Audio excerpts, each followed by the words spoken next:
I enjoy going into the woods at night. It's the kind of place that you can go where people hopefully won't give you weird looks. I recorded a lot of footage on a lot of cameras in the woods, mainly to be used in short horror films, but also because I found it fun to go in the woods and just kind of take the woods, in. I had a lot of fear that those woods would swallow me whole. They never did, and they never nearly did, but there's some strange things that go on in there. I remember that it was autumn, and there were lots of discarded leaves on the ground. They would crunch all around when stepping on them. It brought a lot of color to the landscape, but at night it only meant that other people were easier to hear. People try to hide things in the woods a lot. I've found a lot of boxes of booze and a lot of porn, actually. That's how Romania is, I guess, Eastern Orthodox in the street, and hiding weird porno mags of pregnant women in the woods. However though, I did find one thing that really bothered me one day. I guess I'll start from the beginning. It was Tuesday, 27th of October 2009. I had awakened that day at around 5 p.m. I had been very sick the night before, and had gotten little sleep. I was growing restless. There isn't much one can do in a concrete apartment in Bucharest. My mother with her ponytail had departed for her evening job already as a dog groomer in a local pet salon, and my father with his big mustache had left an hour earlier for his job at the steel shop. I left a note on the kitchen table that I would be off to try and find something to occupy myself. I took some cold medicine, and left.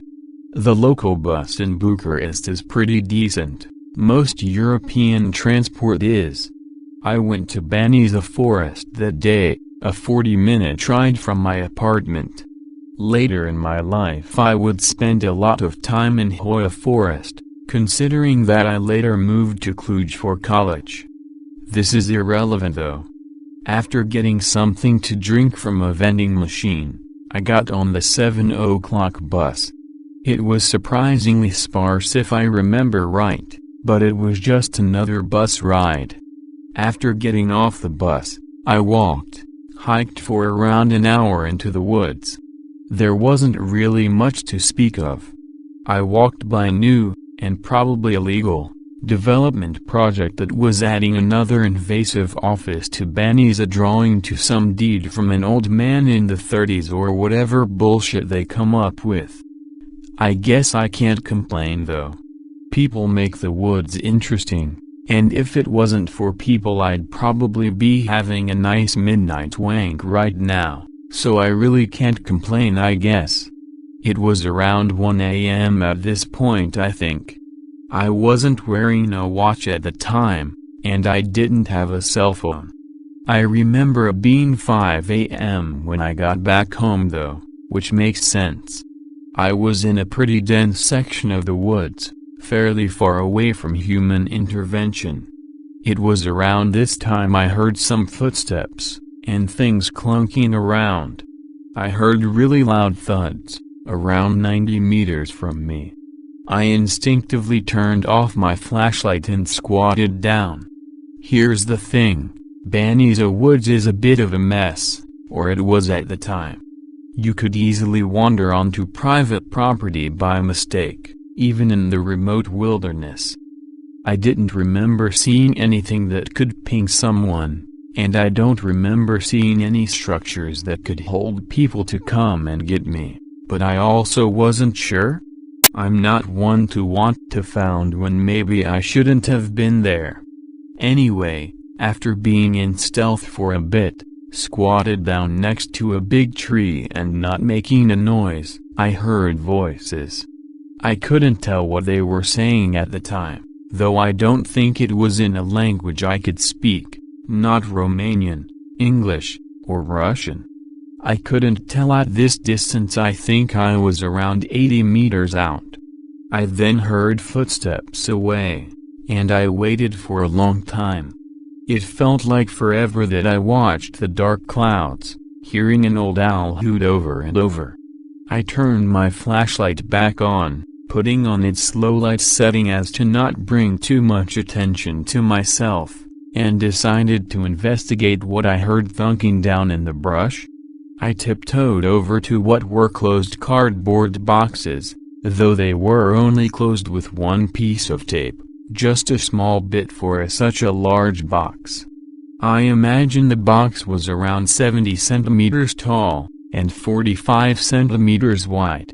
I opened it up not really knowing to expect, and looking back I kind of wonder what I was thinking going through random boxes in the woods, but hey, I was 17.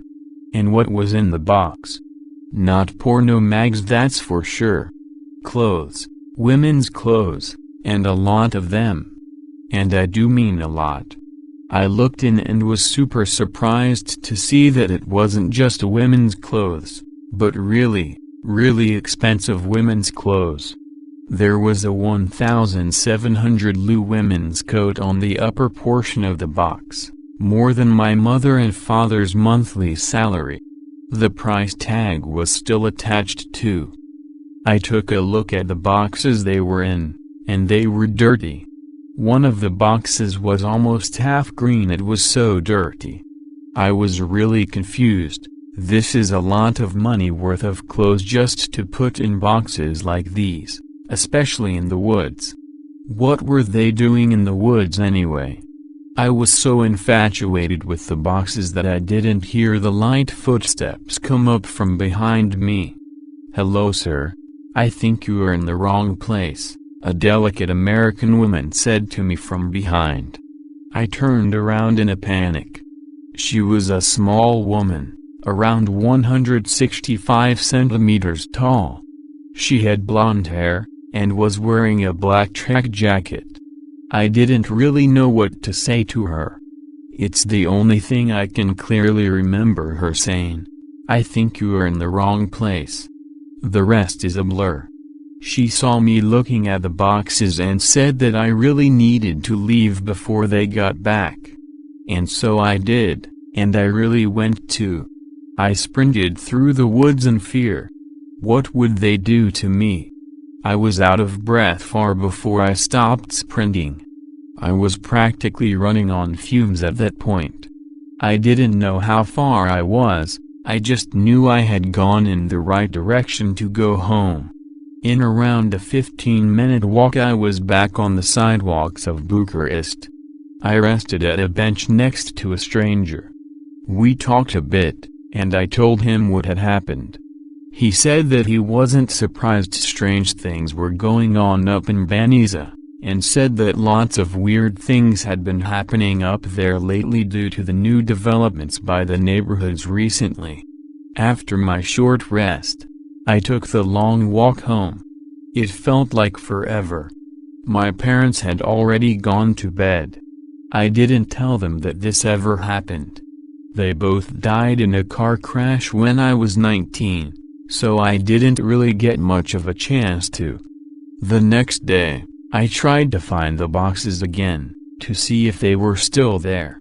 No luck, the trees were dropping leaves heavily, so any imprints were already gone. I have had weirder things happen to me in the woods, but my American friends always found this one the weirdest, so this is usually the one I tell. Thanks my friends.